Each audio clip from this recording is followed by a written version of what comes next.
Hello friends, welcome to sweety foodie channel. இன்றைக்கி நம்ம சேனலில் கறி குழம்பே மிஞ்சுற அளவுக்கு ஒரு குருமா ரெசிபி எப்படி பண்ணலான்னு தான் பார்க்க போகிறோம். அதுக்கு முன்னாடி இப்போ தான் நீங்கள் ஃபஸ்ட் டைம் நம்ம சேனலை பார்க்குறீங்கன்னா ப்ளீஸ் சப்ஸ்கிரைப் பண்ணிக்கோங்க. அப்போ தான் நான் போடுற வீடியோஸ் கண்டினியூட்டியாக உங்களுக்கு வந்துகிட்டே இருக்கும். வாங்க வீடியோக்குள்ளே போகலாம். இப்போ ஒரு பேன் எடுத்துக்கலாம். அதில் 3 டேபிள் ஸ்பூன் ஆயில் விட்டுக்கலாம். இப்போது ஆயில் நல்லா காஞ்சிடுச்சு. இதில் 1 டீஸ்பூன் சோம்பு சேர்த்துக்கலாம். அது கூடவே ஒரு பட்டை, 2 ஸ்டார், ஒரு கடல் பாசி சேர்த்து நல்லா கலரி விட்டுக்கலாம்.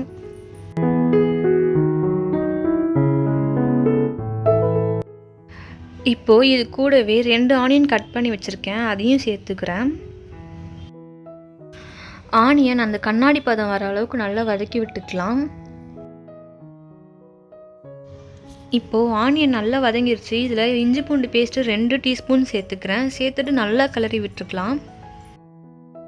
இஞ்சி பூண்டு பேஸ்ட்டு பச்சை வாசனைலாம் நல்லா போயிடுச்சு. இப்போது இதில் 2 தக்காளி கட் பண்ணி வச்சுருக்கேன், அதையும் ஆட் பண்ணிவிட்டு நல்லா வதக்கி விட்டுக்கோங்க. இப்போது இதில் 1 டீஸ்பூன் நான் மஞ்சத்தூள் ஆட் பண்ணிக்கிறேன்.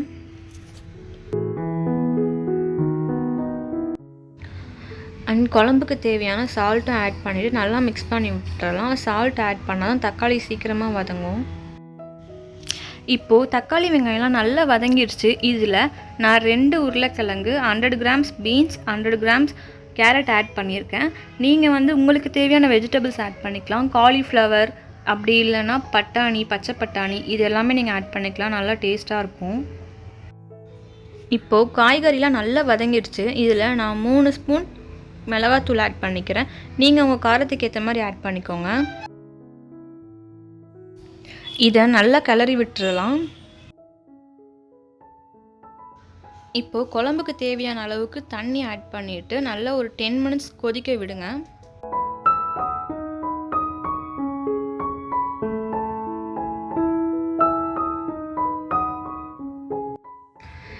இப்போது குழம்பு நல்லா கொதிக்குது. இதில் தேங்காய் பால் ஆட் பண்ணிக்கோங்க. தேங்காய் பால் கூடயே அந்த சோம்பு ஆட் பண்ணிவிட்டு நல்லா அரைச்சி எடுத்துக்கோங்க. ஒரு நல்ல வாசனையாக இருக்கும். ஒரு 10 மினிட்ஸ் இப்படியே கொதிக்க வைங்க, நல்லா கிரேவியாக வரணும். இப்போது எண்ணெய்லாம் பிரிஞ்சு கிரேவி சூப்பராக ரெடி ஆகிடுச்சு. நல்லா திக் கன்சிஸ்டன்சியில் வந்திருக்கு. இந்த குருமாவை நீங்கள் சப்பாத்தி கூடயும், சாப்பாடு கூடயும், இட்லி தோசை கூடயும் வச்சு சாப்பிட்லாம். ரொம்ப சூப்பராக இருக்கும். இதை கண்டிப்பாக நீங்கள் வீட்டில் ட்ரை பண்ணி பாருங்கள்.